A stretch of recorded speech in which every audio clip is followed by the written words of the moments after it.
Naniniwala pa rin ang mga residente ng lungsod na Maynila na muling magkakasundo ang kanilang alkalde at vice-alkalde. Ito'y matapos pumayag ang leader ng Jesus is Lord movement na si Brother Eddie Villanueva na mamagitan upang maayos ang hidwaan ng dalawang pinuno ng lungsod.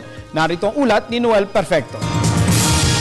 Umaasa ang mas nakararaming taga-lungsod ng Maynila na mahilig sa katahimikan at kaayusan na tuluyan na sanang maayos sa matinding awayan ng dating magkakasamang opisyales sa lungsod ng Maynila na sina Mayor Alfredo Lim at Vice Mayor Isko Moreno. Ito ay matapos na pumayag na maging go-between si Independent Senatorial Candidate Brother Eddie Villanueva upang maisaayos na ang tumitinding hidwaan ni na Dirty Harry at busy nito. Magbubukas ang pintuan, I'm more than willing to play the role of being a peacemaker.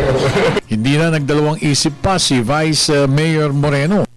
Tatanggapin ang alok na magkaayos na sila ni Mayor Lim at manumbalik ang dating maganda at profesional na relasyon ng dalawang opisyalis ng lungsod. Sa amin, welcome yun.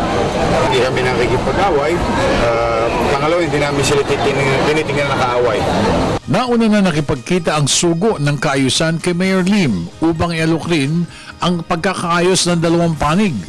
At mukhang sumang-ayon na rin ang punong lungsod sa panukalan ng mediator na tapusin na ang umaasim na relasyon ng dalawa na sobrang nakakaapekto sa operasyon ng lungsod. Samantala, pinabulaan na naman ni Mayor Lim ang isang rekomendasyon na isama na sa hanay ng mga hotspots ng PNP at COMELEC ang lungsod ng Maynila.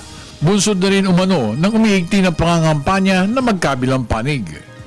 Kahit kailan, hindi na under COMELEC control ng Maynila eh. Pero gusto nila ma-declare na hotspot. Anong hotspot? Sa isang buwan pang tagaraw eh. Mainit na panahon.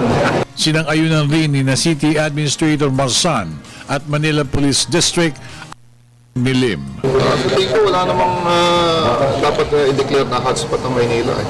Kasi ever since naman, tahimik ang election dito eh. Sa ngayon, walang basihan eh.